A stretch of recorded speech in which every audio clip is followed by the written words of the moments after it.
lesson in Women's and Gender Studies, Sex, Gender, and Social Construction.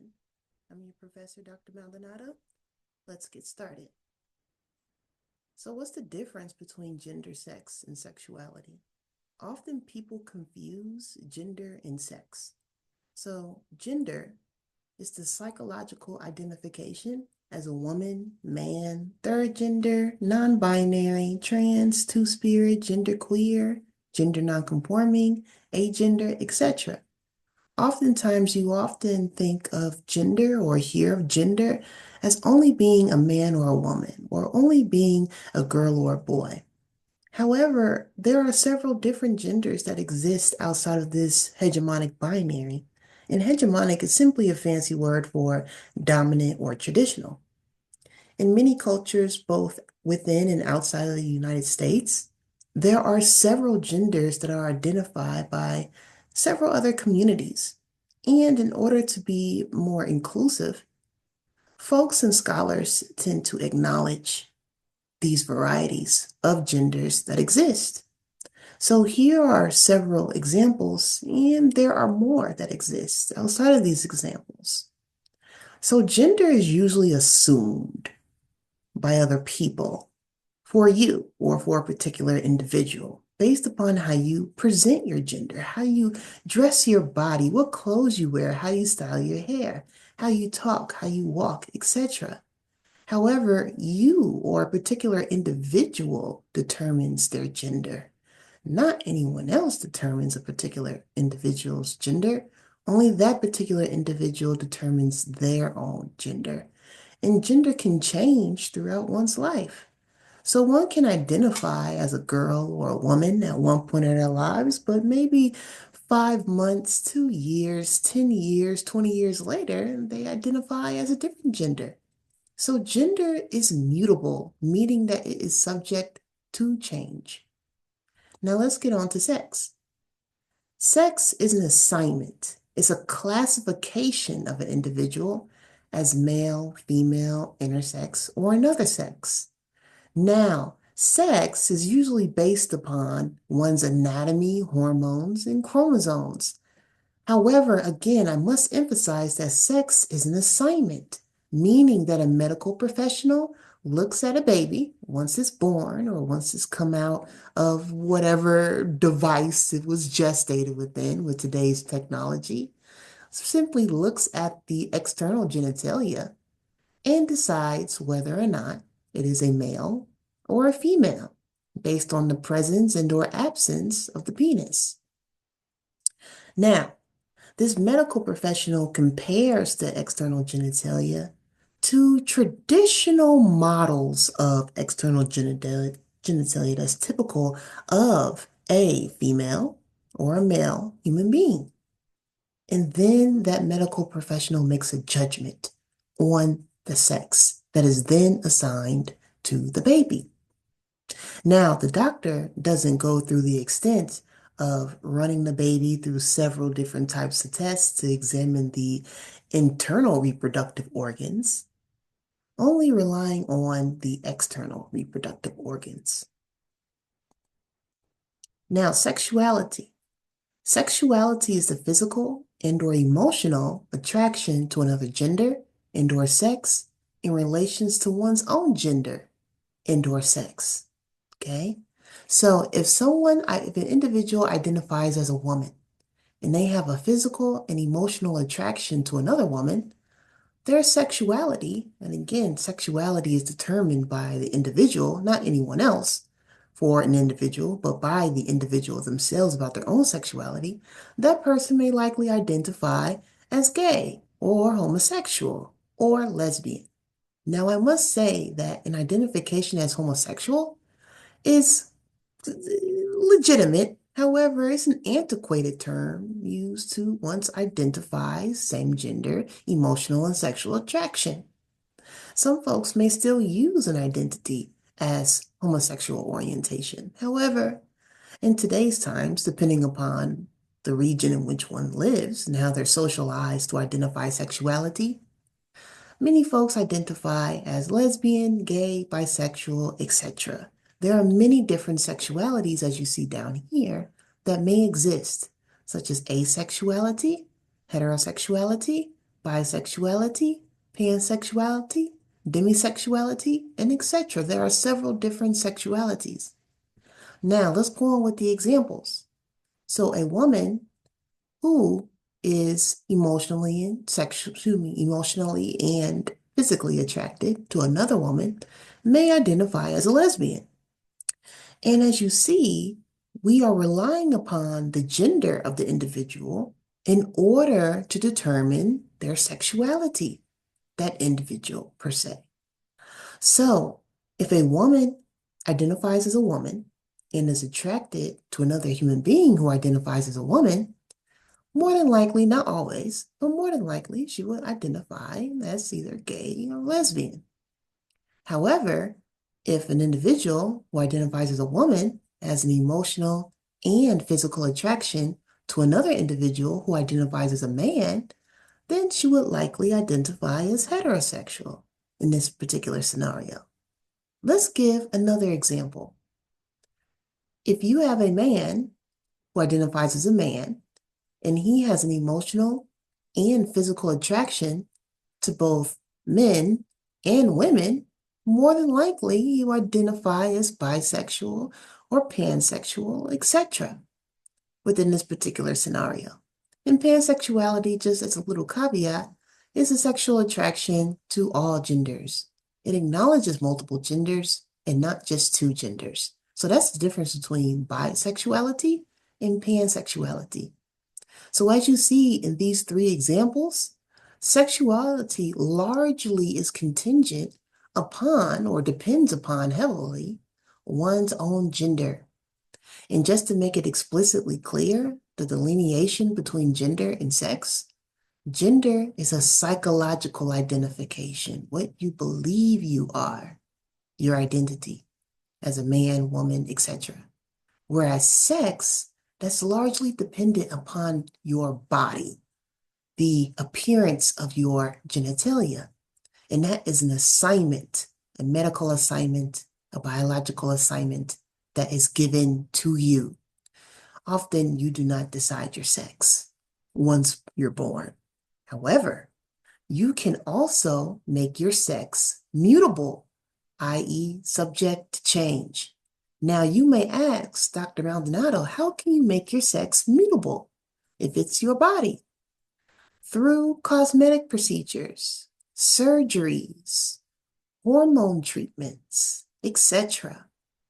You can actually get bottom surgeries, such as making it so your reproductive organs are fashioned in a way to symbolize either a manufactured penis or a manufactured vagina with corresponding labia. So, through surgery, through hormone treatments, you can also change your sex. So your sex is not permanent throughout your life. It can be subject to change, should you or an individual decide to do so. Gender is also subject to change. You can change your gender throughout any point in your life. You can also change your sexuality. So you may have an emotional and or physical attraction to a man and you identify as a woman. However, later on in life, you may develop an emotional and or physical attraction to a woman. So you can either probably decide that you are not interested as a woman in men anymore, and you are solely interested in women. So you transition from identifying as heterosexual to a lesbian. Okay. So that's an example of how sexuality is also mutable. You can also decide that, hey, I actually like two or more genders instead of just one gender. So you go from being monosexual, meaning it's a fancy word for being attracted to one gender, to polysexual or pansexual, attracted to several genders, two or more genders. And that can happen at any point in your life. You can also go back or revert back to your original, per se, sexuality. So if you transition from heterosexuality to being lesbian or gay or any other type of queer sexuality, back to heterosexuality or vice versa. So sexuality, sex, and gender are all subject to change. They are mutable because an individual has the power to change their gender, their sex, and their sexuality. Now, what's the difference between social construction and social learning? So social constructionist ideologies all deal with our assignment of meaning. What meanings do we assign to people, places, and things? So social constructionist ideologies examine the various ways in which society uses language to assign labels and meanings to people, places, and things. Now, these meanings change over time across time and space and culture. So, how one culture conceptualizes gender may be completely different than how another culture conceptualizes gender. So, in the United States, more often than not, a lot of people may conceptualize gender as being binary, such as there only being a man or a woman, or a boy or a girl. However, in several different cultures, both within and existing outside the United States, communities and select societies may identify gender, conceptualize gender, or socially construct gender as being pluralative, many different genders, not just two.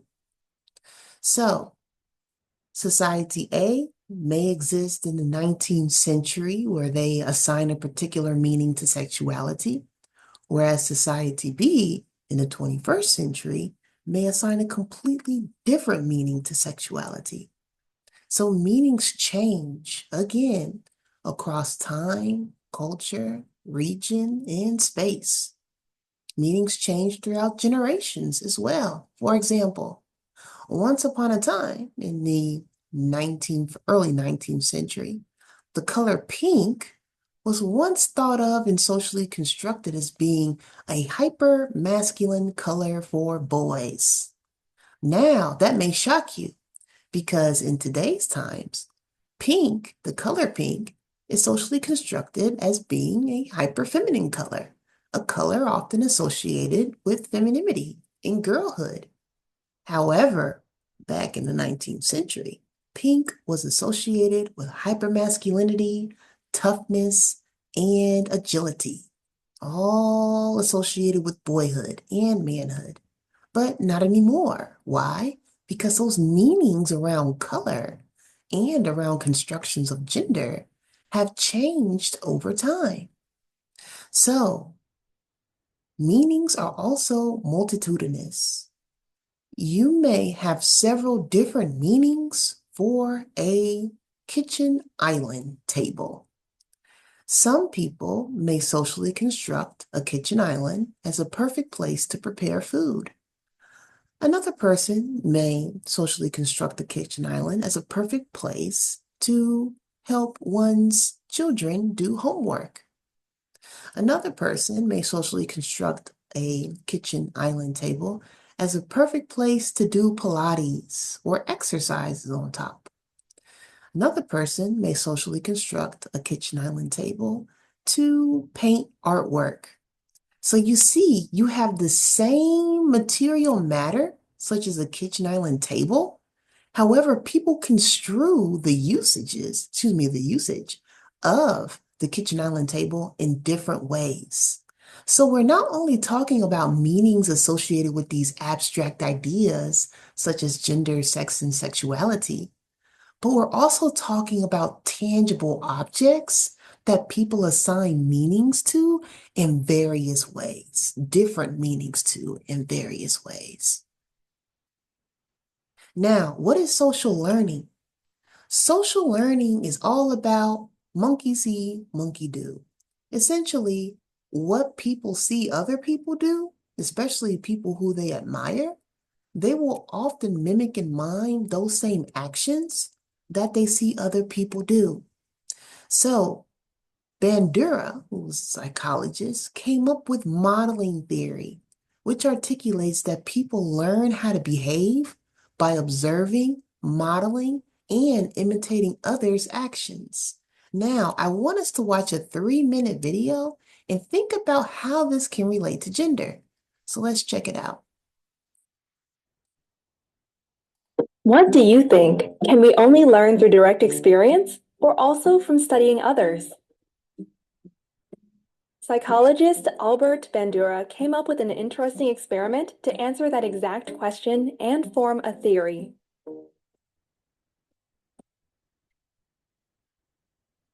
Bandura came up with the social learning theory in the 1960s, a time dominated by scholars who didn't believe Bandura's idea and argued that learning was always the result of classical and operational conditioning.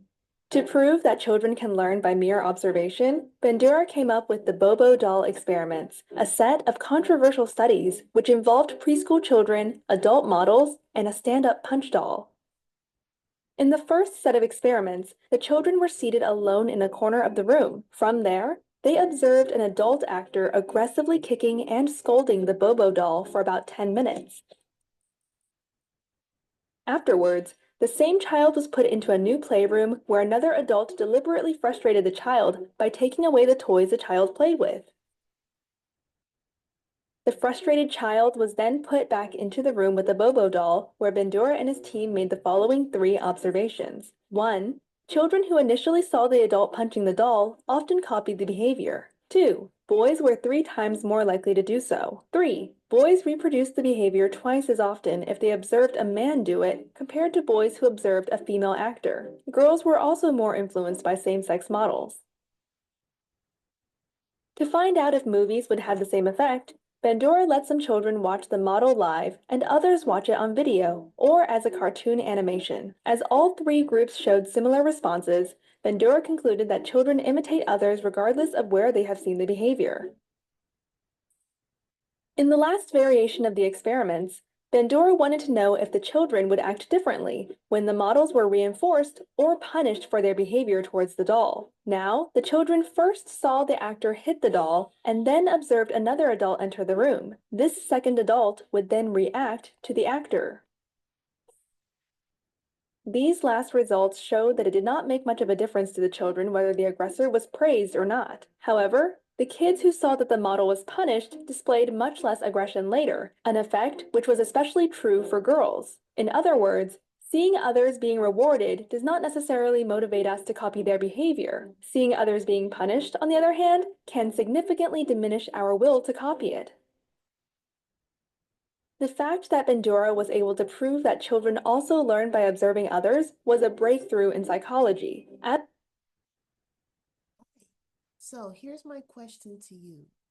What does modeling theory that you've just seen illustrated have to do with gender? Take a couple of seconds to think about it.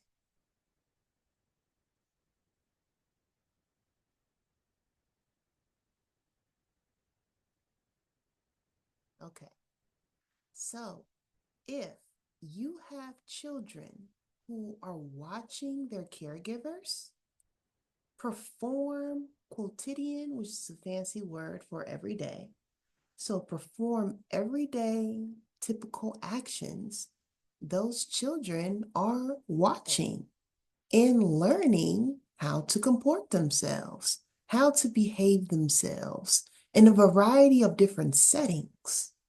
So, if you have little girls who are socialized or trained to model older women or older girls, they're going to look at what older girls and what women are doing on a daily basis. Same thing with boys who are socialized to model themselves or to train themselves to follow the exact behavioral patterns of older boys and men.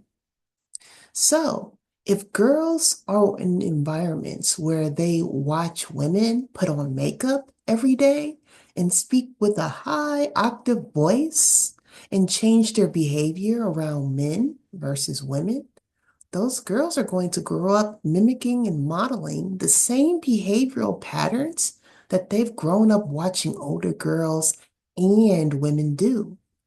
And same thing with boys. If they grown up watching men probably work out regularly and also talk with a deep voice and conduct business in various ways, then they're going to grow up modeling and mimicking more than likely those same behaviors.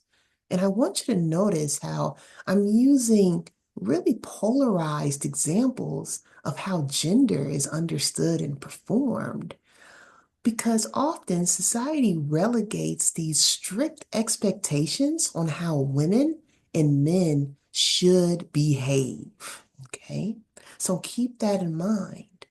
And the same thing goes for gender, quote unquote, gender deviant ways.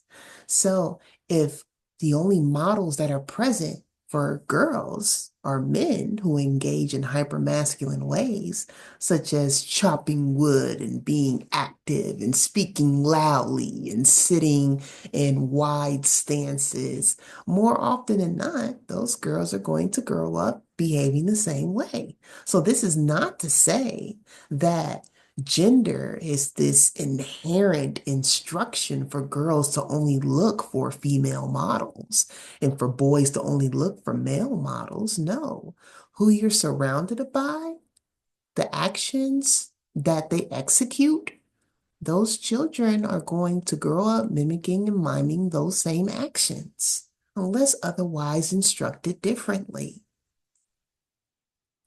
So, how are the concepts of gender, sex, and sexuality socially constructed? I want you to reflect on this particular question. And at the same time, I want you to think about how do people learn about gender and how do they learn to perform it, right? So these act as check-in questions for you.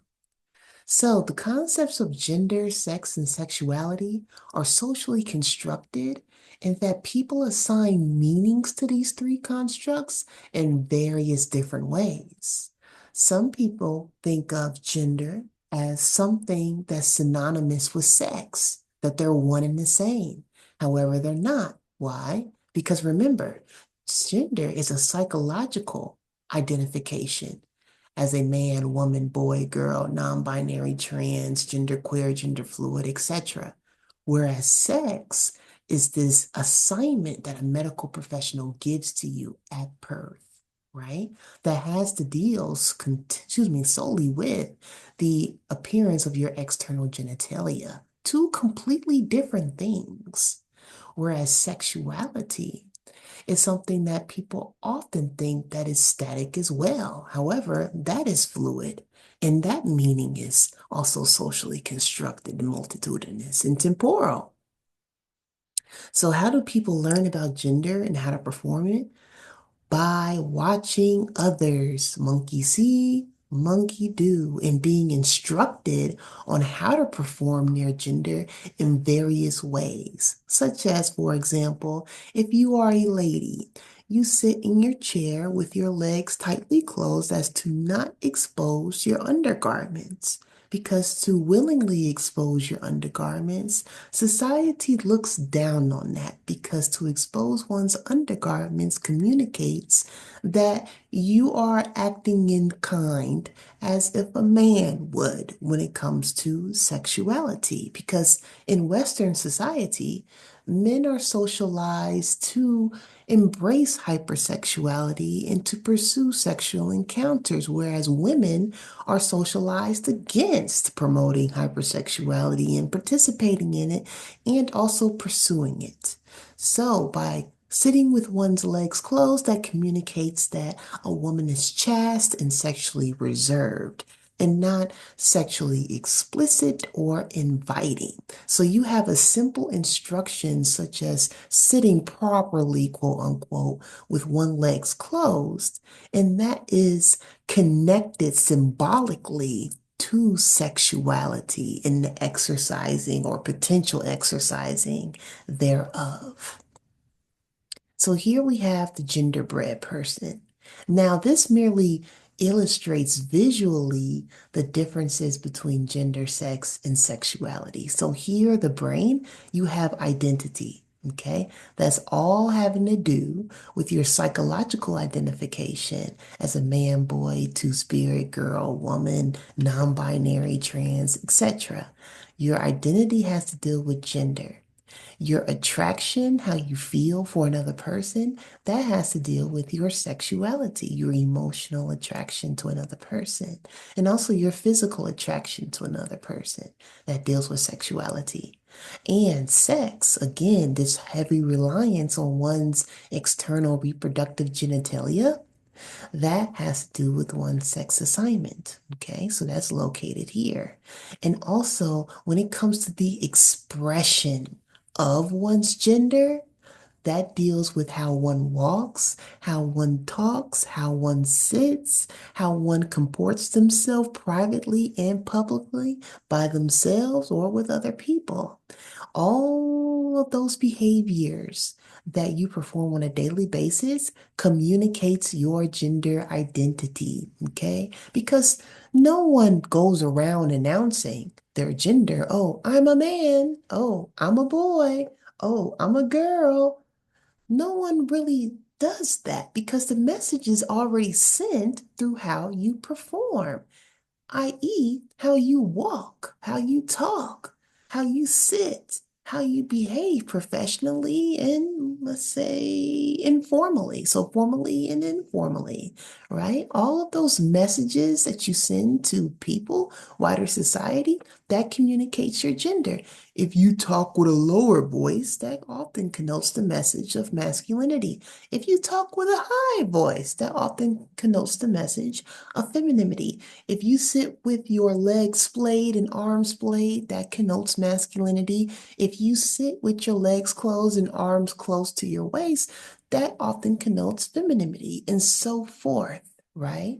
So, just to make sure that we investigated the different types of sex as well. So, again, you have male sex, female sex, intersex, and other sexes. There are not just two sexes. So, sex does not also exist in a binary as we are led to believe about sex and also gender, right? There's also this category of intersex. Now, intersex is where you may have ambiguous internal and or external reproductive organs. So you may have an external vulva, but no vagina. You may have undescended testes and a clitoris, right? You may have a phallic structure, i.e., a penis, and also a vagina. So there are various different let's see here. There are various different manifestations of one being intersex that may not necessarily be as easily identifiable as others. So some folks are assigned the category of being male. However, they are not. They're intersex. Some folks are assigned the category of being female. However, they are not. They're intersex, and that's simply due to not having a thorough investigation. Of course, is definitely an ethical practice, but not having a thorough investigation of one's orifices, bodily orifices, and also hormone checking upon birth. Doctors simply just look between the legs, match up the genitalia to their medical textbooks in their head from memory, and decide on whether you are a male, female, or intersex. So again, it's important to keep track of these terms and their functionality. So gender has dual functions here. It functions as an identity. It also functions as an expression or your gender performance. So you have an identity of gender and you also perform that gender in various ways. So if you identify as a man, you can also perform masculinity. You can also perform femininity, even though you identify as a man. So, and also have the sex category or sex assignment as male. So let's say you have a sex assignment as male and you identify as a man. but you talk with a high voice and you wear form-fitting clothing and you sit with your legs closed and you like activities that are stereotypically feminine. Those things do not change your gender nor your sex. You decide your gender. You decide whether you want to change your sex or keep your sex assignment later on in life, etc. But how you move your body and perform your gender and the types of clothes you wear, and let's see here, also the activities you engage in, that has no effect on how you identify. However, when we enter a different conversation of being trans, that's definitely relevant where you may have the sex assignment as male, but psychologically you identify as a woman or non-binary.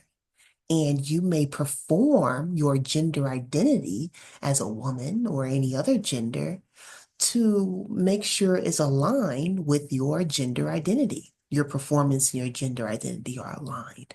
So there are various ways in which you can manifest your gender and also your sex and sexuality. So here's a check-in question for you. Which are fixed?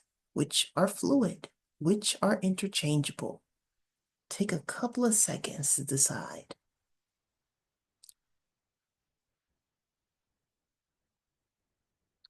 So when we ask about which categories are fixed, meaning they're not able to change, which would that apply to?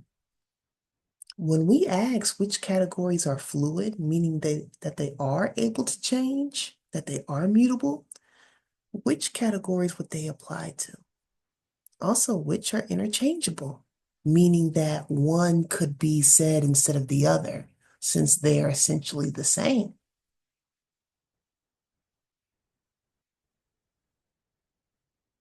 So let's go ahead and answer these questions. Neither of these categories are fixed. Why? Because they're all fluid. They are subject to change. People can change their gender. They can also go through the procedures of changing their sex. And also, if you're intersex, that inherently makes sex mutable and fluid because you have an ambiguous mixture of external and/or internal reproductive organs. So, sexuality is also fluid, meaning that it's subject to change. One person can identify as heterosexual, but later on in life they identify as pansexual or demisexual, right? So all three are not fixed. Neither of these three are fixed. However, all three are fluid. They are subject to change. So, since gender is a psychological identification as a man, woman, two-spirit, non-binary, etc., okay, that is not synonymous, not the same as sex. Remember, sex is an assignment based on the appearance of your external reproductive organs that is given, this assignment is given at birth, okay? So, sexuality is all about your emotional and physical attraction to another person, okay? And it's often contingent upon your gender and the gender identity of the love object, the other person, okay? So none of these terms are interchangeable, okay? Gender has to do with your mind, how you psychologically identify. Sex has to deal with the body, okay? What your internal/external reproductive organs and functionalities are. And then sexuality is contingent upon both gender and sex, but more than often not gender, not solely, but more often than not gender when trying to self-label yourself. And remember that sexuality can only be an identity of a particular individual of your own. It's called identity for a reason, not we identity, not they identity. No one can identify you as a particular gender or sexuality or sex. Only you can decide those things. So here's a little exercise for you. How is gender, also gender expression, sex and sexuality demonstrated between these two individuals. On the left, you have Prince, who is a musician who is no longer here with us. And on the right, we have The Rock, who was a former WWE wrestler and now he's a movie star. So, between these two individuals, how is gender expression, sex, and sexuality demonstrated between them? So, let's start out with sex. Okay. So, both of these individuals were assigned male at birth because they both have penises, what the medical professional saw. And both of these male assigned individuals identified as men. However, the expression of that gender identity as men is shown differently, is illustrated differently. How so? So for Prince, he's known for being more androgynous, okay, meaning that he embraces both characteristics of hegemonic femininity and hegemonic masculinity. So we see here we have a form-fitting trench coat and also some bikini briefs, something that hegemonically masculine men are socialized against wearing, right? Oftentimes, hegemonically masculine men wear boxers or more looser fitting underwear, not necessarily bikini briefs that has on the backside a thong part that goes into the crevice of the buttocks. Not many men, many hegemonically masculine men would embrace this type of underwear. Okay. And also he's showing a lot of flesh here, and he has cropped eyebrows, he has makeup on, and let's see here, he has a flat ironed hair. Yes, so you see these elements of both masculinity and femininity. We still see body hair, right? Men are socialized to embrace their body hair.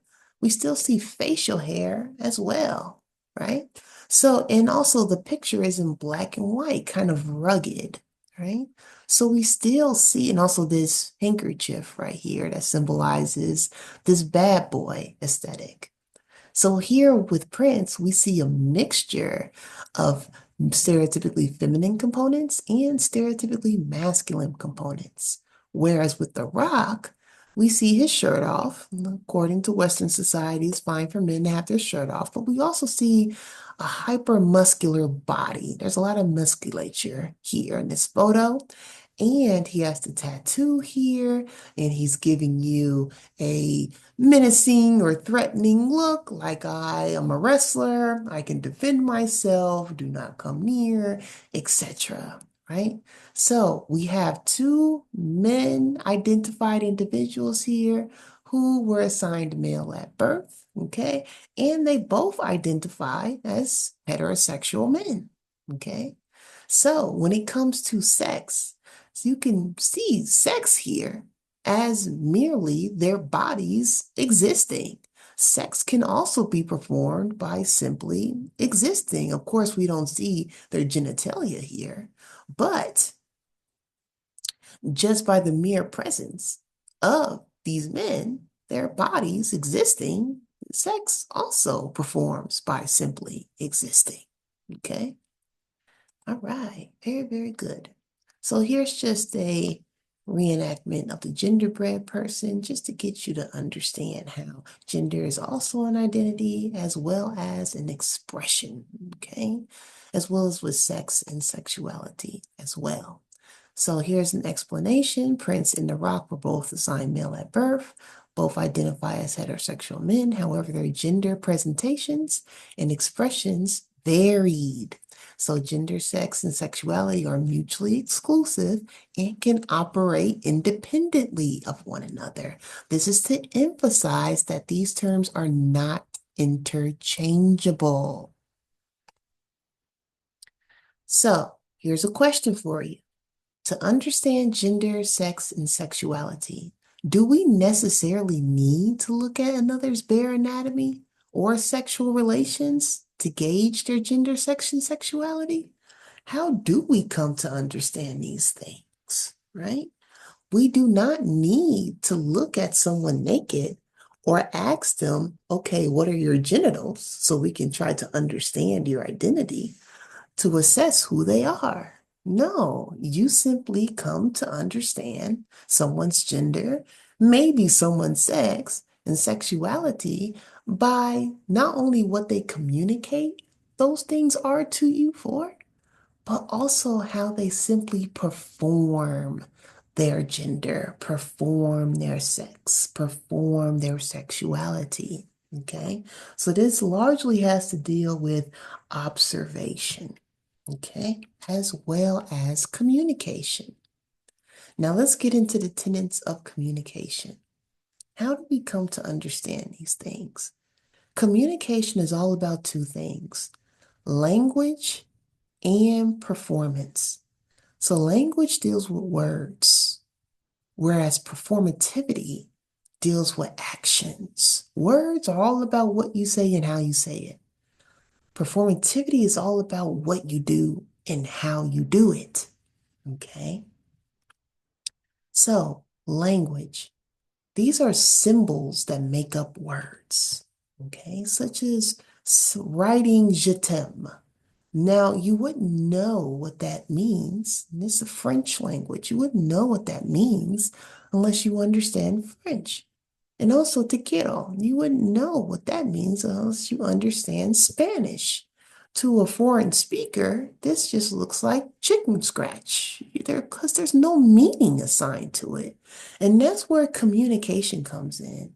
You give meanings to these symbols that make up these words. Okay, so je t'aime and te quiero both mean I love you in English. And what does these words mean, I love you?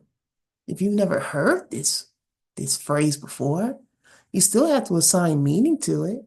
Just because you're speaking in the same language with someone doesn't mean that you automatically understand the meaning of each and every sentence that they're saying to you. You have to be able to assign meaning to those phrases. So, I love you can mean that I care for you deeply and will do nearly anything for you. I will do anything to propagate and perpetuate your existence. I will do anything to make sure that you are fed and cared for every day, that you know that someone out here has feelings for you. That's love, right? And so, what love means, and more so than saying what you do for a person or how you feel about a person, love is to also communicate through actions, what you do for that person. So, in conclusion, words have no meaning until people give them meaning. Okay? And this is all related back to gender, sex, and sexuality. How do we come to understand those terms, those concepts, through assigning meaning to them? Okay? And also, let's talk about semantic change. Meaning is not necessarily solely in the words, but is largely contingent upon or dependent upon speakers, context, and the environment. So there's a colloquial phrase within the African American community that can be said in various different ways, along with many other phrases. But an example that I want to give you is you good. Okay. So as you can see here, the verb is missing. You are good. So oftentimes in African American vernacular English, the verbs are also often missing from slang speech or informal speech, speech that you wouldn't necessarily speak in formal or professional settings, but only in informal settings or people that you're deeply close to. So you good. That can be said in different ways, such as, ooh, you good? And that will communicate concern versus you good, which is more direct. That will communicate the end of a conversation versus you good versus that's okay. You good, that's okay. Okay. So there are many ways to say one phrase and it have different meanings, okay?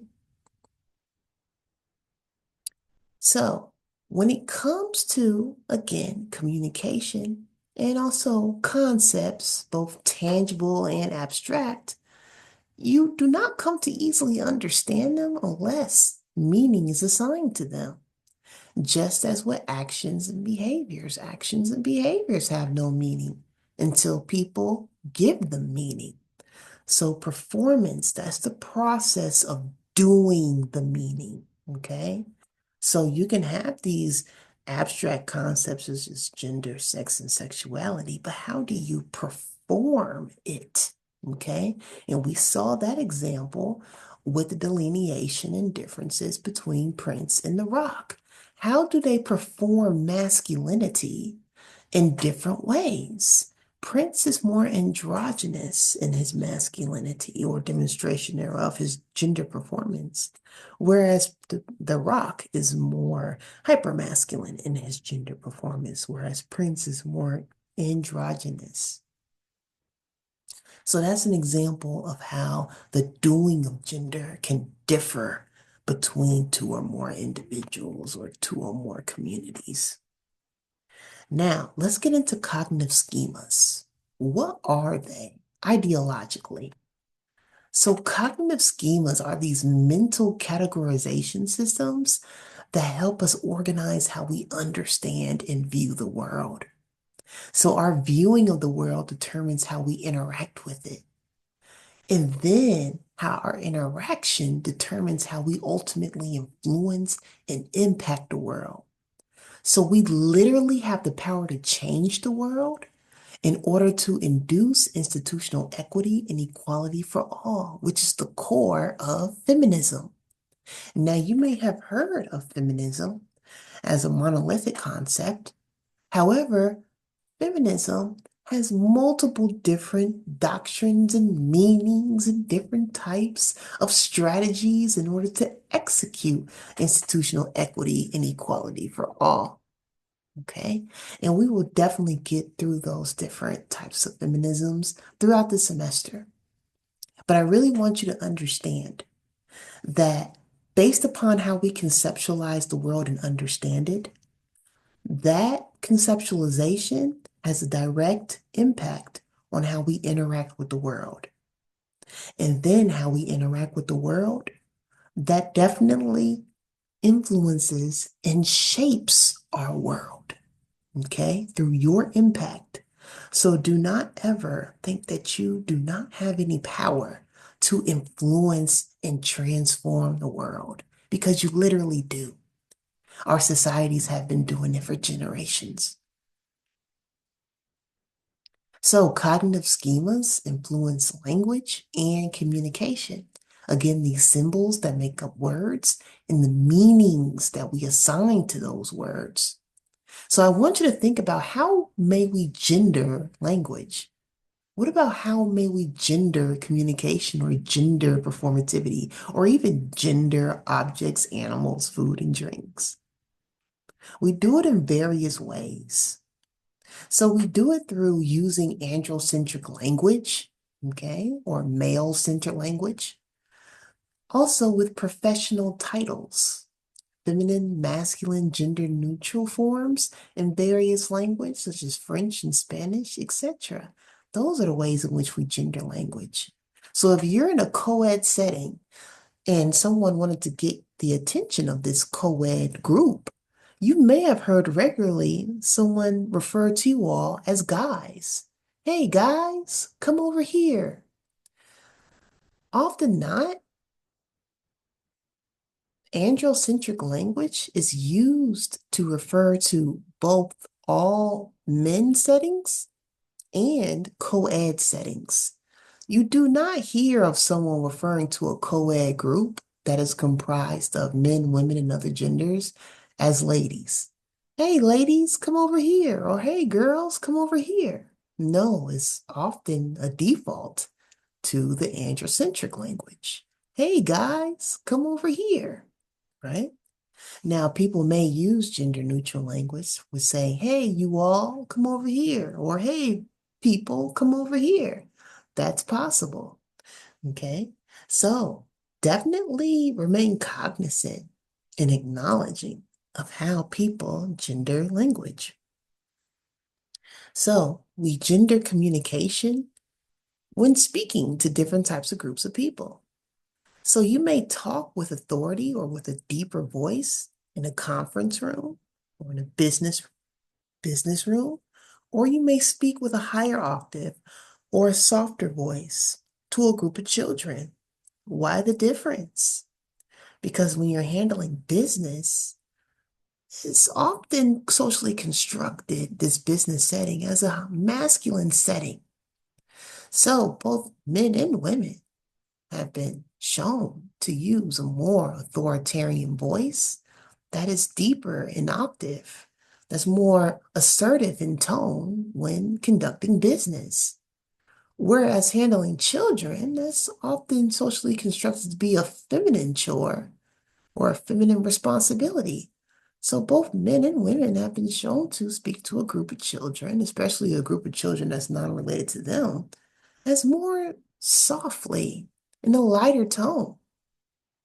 We also gender performativity as well.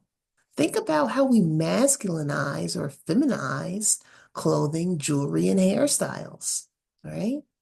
So, and this has changed the meanings that we associate with clothing, particular pieces of clothing, jewelry, and hairstyles change over time.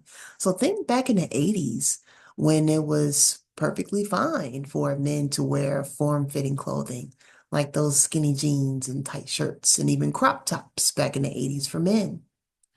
However, throughout the 90s and the early 2000s, it was more socially acceptable for men to wear more looser fitting clothing. And of course, this is also contingent upon ethnic groups, class groups, etc. So it's not just solely a gender issue here. We also must consider social economic class, ethnicity, and culture. So think about long hair versus short hair. Western society often feminizes people with long hair because long hair is associated with women within Western society. We have gendered hair. And also short hair, on the vice versa, is socialized to be considered masculine in both men and women. So that's how we gender performativity as well. Think about jewelry. Skinnier pieces of jewelry or lighter jewelry, often feminized, whereas bulkier, heavier jewelry is often masculinized. Think about how we gender objects, animals, and food. Okay.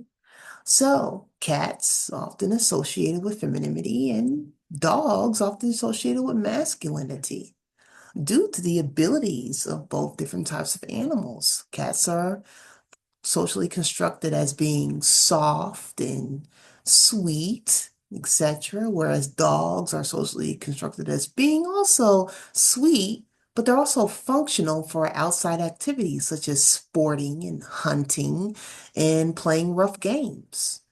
You can't really co-hunt with a cat or play sporting with a cat or even go hunting with a cat.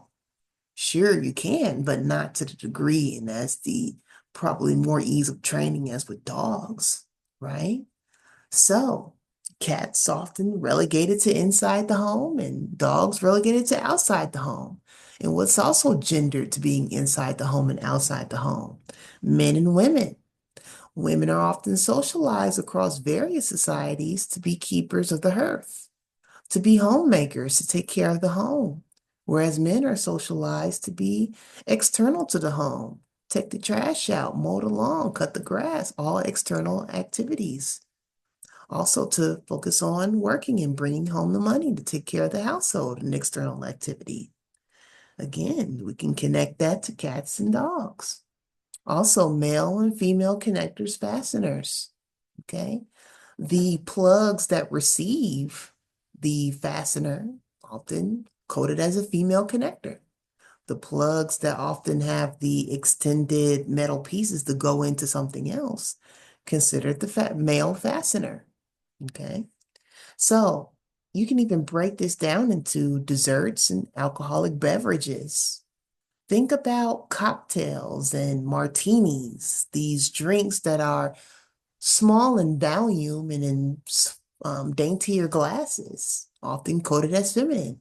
Whereas beers and darker liquors and darker liquors and beers often masculinized and also in heavier, bulky glasses, right?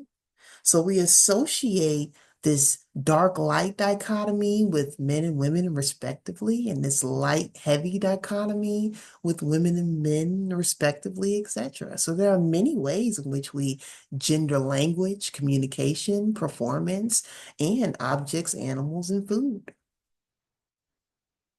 And this is let's see here. Yes, I want to skip the previous slide.